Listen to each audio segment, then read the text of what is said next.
There have been many villains during the Dragon Ball series' lifetime. They range from main villains to side villains to villains that turned good to villains that are little jokes. Needless to say, most of the villains in the series have done horrific things, like, genocide. So most of them would 100% go to hell. Today, I and many other YouTubers are going to tell you what we think these villains' personal hell would look like. So without a further ado, let's get started. Pilaf, while being more of a joke, was still the main villain of Dragon Ball's first arc. His goal was to become an emperor that would enslave the world so it may do his bidding. As such, he would get a personal hell where he is the emperor of the world, just during a horrible attack from the Saiyans or King Piccolo or the androids. The attackers would change each day, with there being an attack every day. And at the end of each attack, the threat breaks into the castle and dispatches of him, only for him to come back to life the next day for the cycle to repeat.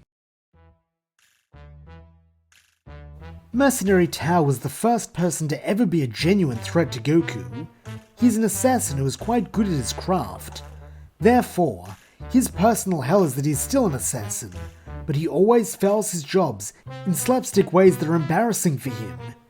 He tries to take his frustration out on the Red Ribbon Army, but he's always outdone by his student Tien, and is ridiculed by his brother constantly. An example of this is when he was going to kill General Blue, but instead of his tongue piercing the psychic's neck, he just licks him instead. Demon King Piccolo is the literal incarnation of evil. In his lifetime, he has caused an insane amount of destruction and agony across planet Earth. He's definitely one of the most worthy to go to hell. So what would the best punishment for monsters such as this be, you ask? Well, with kindness of course. He is accepted into Namek, where he is welcomed with open arms. He is forced to do good deeds every day, and is not feared or respected, just loved. Piccolo Jr. is the son of the Demon King. By himself, he's never committed many sins, but sadly, he has to suffer for the sins of the father. He is tied to a stake where stones and other objects would be thrown at him. At the end of each day, his body would regenerate, and the next day, it would happen all over again. Raditz, the brother of Goku. In life he was once a coward, so in death he should be a coward as well. And so, he would be sent to a hell that was a jungle full of Cybermen who would chase him, beat on him, and even explode near him. Even after the Cybermen were destroyed, Vegeta and Nappa would then go on to plant more, and the cycle would then continue. Making this clear, this is not modern Vegeta.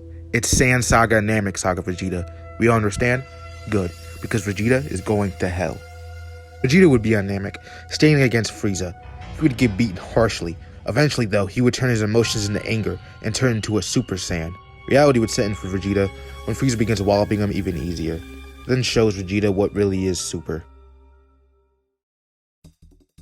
Captain Ginyu was the leader of the Ginyu Force. He was quite, flamboyant to put it lightly, and incredibly loyal to Freeza.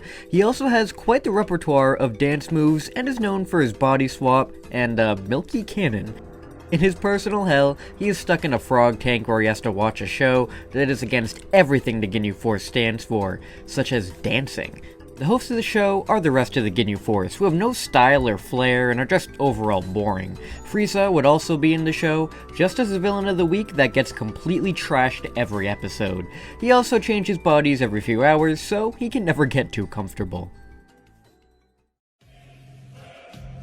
Freeza already has a hell, but this is Zar's take on a punishment. He would have to live his days out as his subordinates. All of them. Tora, Apul, Zarbon, and Goldo. These are some examples, but he'll have to be everyone eventually. He would have to experience all the pain and fear he put these people through. He'll have to live their lives up till their death. Then it swaps to the next person for, forever. This guy is probably the biggest problem in Dragon Ball. A lot of the issues come from Gero. So that's why his punishment will be so severe. He has to repeatedly go through the operation that turned him and others into androids. He would feel every cut, drill, and screw. And he also have to watch all of this from his computer in third person. The future timeline versions of Android 17 and 18 were heartless monsters that treated everything as a game. They killed their creator, and also killed all of the Z-Fighters besides Trunks. Their punishment would be that they were under the control of Gero. Except they were fully aware of it. Not only that, but they are constantly on the move to hide from Cell. Every city they go to has Gohan plastered all as a hero, and Cell always catches them in the end, with the cycle repeating. Cell, the perfect being, so he proclaims. He has caused countless deaths, not just in his perfect form, so that's why he would be put back into his imperfect form, where he would then be placed in a void where there'd be illusions of Android 17 and 18 running away from him. But they are always just outside of his reach. What keeps him running, however, is Gohan in his SSJ2 state. If Gohan catches up to him, he gets brutally killed, then regenerates and the cycle continues. Babadi has committed a vast amount of sins, all just to fill a machine he has no idea on how to control. So that's why he'll be punished forever by filling a machine. Babadi would hear the screams of everyone he's ever killed or taken advantage of. This screaming would only stop if he ever fills up the power gauge, but the thing is, the gauge never gets full.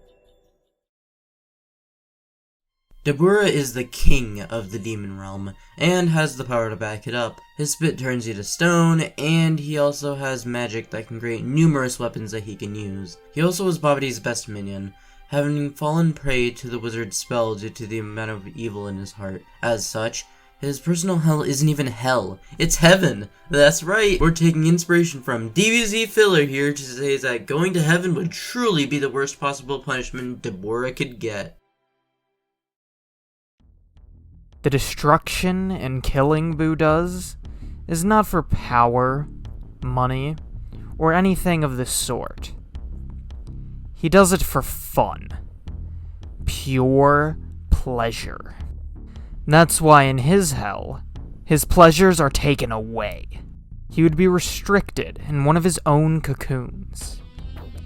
This cocoon would squeeze Buu so tightly he can't move, eat, or definitely not sleep.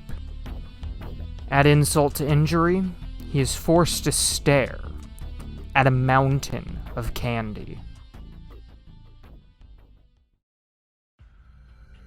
Beerus is the god of destruction of Universe 7, along with being one of, if not the strongest god of destruction across all 12 universes. However, he is lazy as hell. He sleeps for ridiculous amounts of time, and cares more about eating good food than doing his very important job. His personal hell is that he is forced to play with Zeno for all eternity. He is not able to eat, not given any breaks, and is definitely not given any time to sleep. The games played are also humiliating for him in nature, with Champa just watching his torture while laughing at his expense, eating mountains of delicious food in front of his face. Frost is, to put it bluntly, a liar. He lied about his heroism, his abilities, his intentions, and he is a warmongering pirate. His punishment is having his ability to speak removed, and all his belongings and items are spread across the universe to help other people. He wouldn't be able to retaliate, and certainly not speak back, but he would always be promised that his belongings would be returned to him in due time. Words that held as much weight as water, much like his own did. The god that saw himself better than others, killing people for his own sick desires. So if you think you're so high and mighty because of your position, try living as those you saw lesser to yourself. Reincarnate him with all of his memories and put him in a regular human body. He'd have to live out his life as an unimportant mortal. That is hell for Zamasu. Goku Black, or Zamasu as he was once known, is a monster who committed genocide on mortals and gods alike due to his grand delusion of an ideal multiverse. He not only stole Son Goku's body, but he then proceeded to kill each and every person that he knew and loved. His punishment is that he gets his body swapped into that of Monaka's for all of eternity, and is then forced to fight every single person he has killed repeatedly in said body. Moro is a glutton who likes to take the life of innocent planets to fuel his own selfish desire to conquer. So in his hell is a planet taking life from him, the Big Getty star. The star would use Moro as a battery. He would have no say in what's happening or even what is being done to him. He has to watch, like how many watched and suffered from him. Elec is a greedy money-pinching monster, willing to use his own brother's life just so he can get richer. That's why his punishment will be a rough one. Forced to be buried of all the money he's earned. He'd dig himself out, only to see gas staring at him, malevolent eyes. So the gas would pile more money on top, forever drowning Elec in his own greed. Well, this is the end. Did you guys like your journey through hell? You did? Great, because a lot of time went into this project. I'd like to thank all the YouTubers willing to lend their voice to this project. I really appreciate it. If you want to see part 2 with movie characters, get this video to 100 likes. If the video makes it to the like goal, the video will be posted on Furious Fusion's channel, so look out for that. This is the end of your trip, so, goodbye?